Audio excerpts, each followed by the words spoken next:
Welcome to the men's workshop. इस channel पर दी जाने वाली एडवाइस, बताए जाने वाले टैक्टिक्स और सिखाई जाने वाली स्ट्रैटेजी सिर्फ और सिर्फ मर्द हजरात के लिए हैं। नंबर 1, मर्दों रोजे रखो ताकि तुम्हारा बड़ा पेट कम हो सके। क्या तुम कुरान नहीं पढ़ते जिसमें सूरह बकरा में अल्लाह ताला ने इरशाद फरमाया, ऐ ईमान वालो तुम पर रोजे फर्ज किए गए हैं जैसे तुमसे पहले वाले लोगों पर फर्ज किए गए थे ताकि तुम तकवा इख्तियार करो। पर मर्दों तुम इसे छोड़कर अपनी मर्जी का दीन चलाते हो। जो चीज आसान लगती है उसे फॉलो करते हो, जो मुश्किल लगे उसे छोड़ देते हो। देखो मर्दों, अल्लाह ने तुम्हें रोजे रखने का हुक्म दिया है, दरखास्त नहीं की, लेकिन तुम इसे एक दरखास्त समझते हो। मर्दों अल्लाह ने तुम पर रोजे फर्ज किए हैं ताकि तुम्हारा बड़ा पेट कम हो सके, बीमारियां तुमसे दूर भाग सके और तुम एक सेहतमंद जिंदगी जी सको। मर्दों भले मेरी एक भी ना मानो पर अपने रब की तो मानो, बेशक तुम फायदे में रहोगे। नंबर 2, मर्दों ब्लड डोनेशन के बाद ब्लड प्रेशर लो हो जाता है जिसकी वजह से दिमाग की रगों में खून की रवानी कम हो जाती है, जिसके बाद आंखों के आगे अंधेरा आ जाता है। लेकिन इसका इलाज जल्दी से जूस का डब्बा पी लेना नहीं है। इसका इलाज यह है कि अपना बेल्ट ढीला कर लो, अपने पांव जमीन से उठा लो और पानी में एक पिंच नमक ऐड करके पी जाओ, देखना तुम ठीक हो जाओगे। लेकिन ये मॉडर्न हॉस्पिटल्स तुम्हें जल्दी से जूस पिलाएंगे और कहेंगे कि इससे तुम्हें इंस्टेंट एनर्जी मिलेगी, लेकिन ये तुम्हें ये नहीं बताएंगे कि इसमें आर्टिफिशियल इंग्रेडिएंट्स होते हैं जो तुम्हें बाद में डायबिटीज का पेशेंट बना देते हैं, तुम्हारा वेट बढ़ा देते हैं और तुम्हारे दांत खराब कर देते हैं। मर्दों प्लीज इनके आगे भेड़ बकरियां मत बनो। नंबर 3, मर्दों तुम में से ज्यादातर लोग अपनी सेहत को उस वक्त तक संजीदा नहीं लेते जब तक कि वो मोटे नहीं हो जाते। वो सिर्फ तब अपनी सेहत के बारे में सोचना शुरू करते हैं जब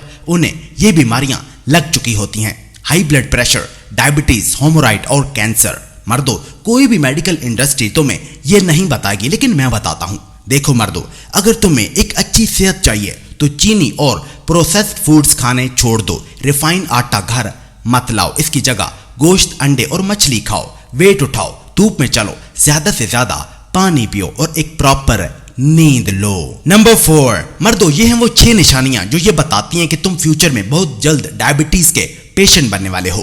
पहली निशानी, अगर तुम्हारा पेट मोटा है। दूसरी निशानी, अगर तुम बर्गर और पिज्जा की क्रेविंग्स को रोक नहीं पाते।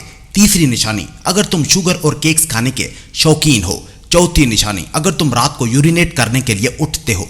पांचवी निशानी, अगर तुम खाना खाने के बाद भी सेटिस्फाई नहीं होते। और छठी निशानी, अगर तुम चीजें रखकर भूल जाते हो। मर्दों अगर तुम्हें इन 6 में से कोई एक भी मसला है तो प्लीज आज से ही अपनी सेहत पर ध्यान देना शुरू करो, क्योंकि डायबिटीज मौत की तरफ बढ़ता एक पहला कदम है। नंबर 5, मर्दों अगर तुम किसी ऐसी मेडिकल कंडीशन में हो जहां तुम्हारे लिए वजन घटाना पॉसिबल नहीं है तो मर्दों मैं तुम्हारी ये एक्सक्यूज नहीं सुनूंगा। चाहे जो भी करो पर अपना मोटापा खत्म करो, क्योंकि मैंने मोटापे के खिलाफ ऐलान जंग किया हुआ है। और दूसरा ये कि मैं मोटापे को इसके असली नाम से बुलाता हूं और इसके खिलाफ हर फोरम पर लड़ता हूं। अगर तुम इसे बॉडी शेमिंग या प्लस साइज जैसे अच्छे नामों से बुलाते हो तो ये तुम्हारा मसला है, मैं तो इसे मोटापा ही कहूंगा। मेरे चैनल पर नए आने वाले सारे मर्दों अगर तुम मोटे हो तो आज से ही अपना वजन कम करके आओ, यहाँ पर किसी भी मोटे मर्द के लिए कोई जगह नहीं है। नंबर 6, मर्दों तुम्हें यह कहा जाता है कि सारे चाइनीज गर्म पानी पीते हैं, तुम भी गर्म पानी पिया करो, वो फायदेमंद है। मर्दों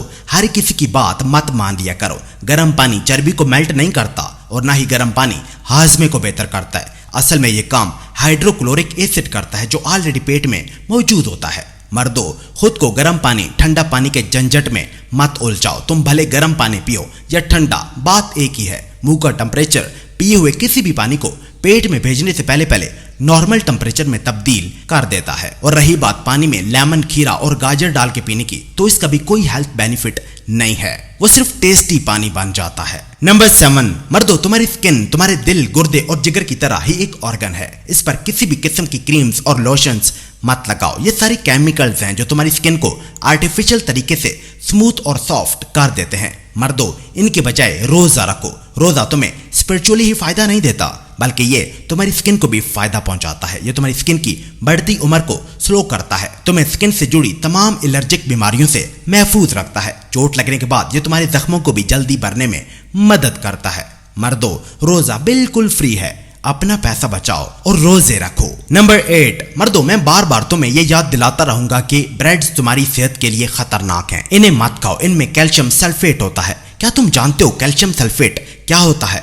कैल्शियम सल्फेट से जिप्सम, प्लास्टर ऑफ पेरिस और सीमेंट बनाया जाता है। तभी तो इंजीनियर्स ग्लव्स और गॉगल्स पहनते हैं ताकि उनकी स्किन और आंखें डैमेज होने से बच सकें। लेकिन ये कंपनीज वही कैल्शियम सल्फेट उठाकर ब्रेड्स में डाल देती हैं।